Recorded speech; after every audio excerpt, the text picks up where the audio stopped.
The laws of thermodynamics. The 0th law of thermodynamics is the law of thermal equilibrium. Two objects in thermal equilibrium with each other will have the same temperature, so T1 is equal to T2. The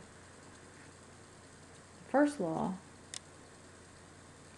of thermodynamics is the change in internal energy is equal to the thermal energy added or removed and the work done on the gas. So that's delta U is equal to Q plus W. The second law is that thermal energy flows from a warmer object to the cooler object. So we don't let the warm air out, we don't let the cold air in, we let the warm air out.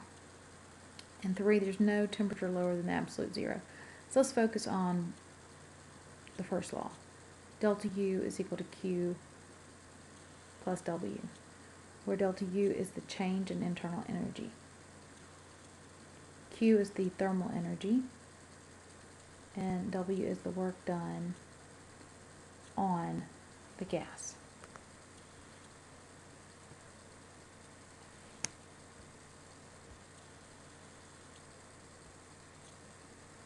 So let's look at an example. A system does 6.7 times 10 to the 5 joules of work and gives off 4.1 times 10 to the 5 joules of heat, of thermal energy.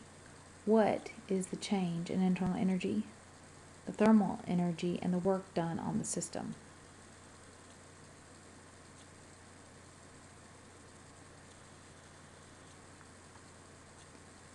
So the work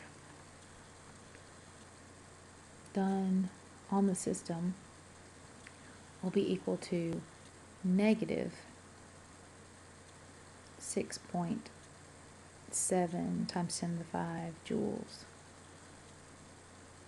because it's doing this work, so the system is actually converting some of its energy into mechanical energy, so it has less energy.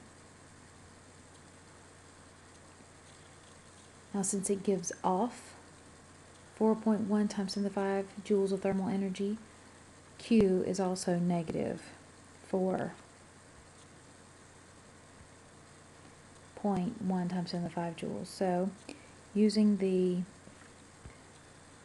first law of thermodynamics, delta U is equal to Q plus W, substituting for Q and W, we find that the change in internal energy should be negative 10.8 times 10 to the 5.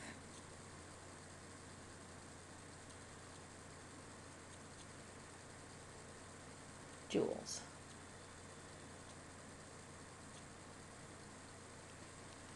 Now, most of these processes can be shown with a PV diagram.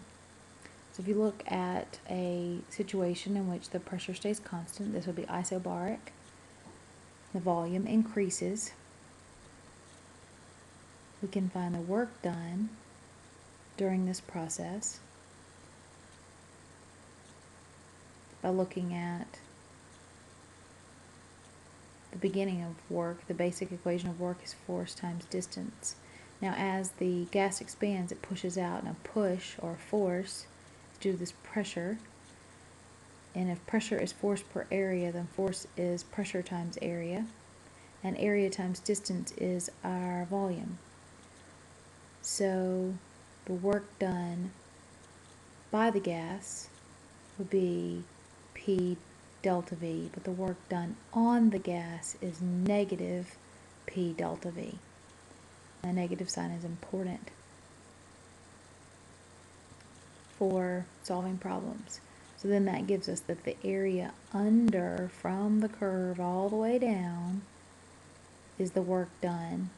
And in this case, since the volume is increasing, the work done is actually negative.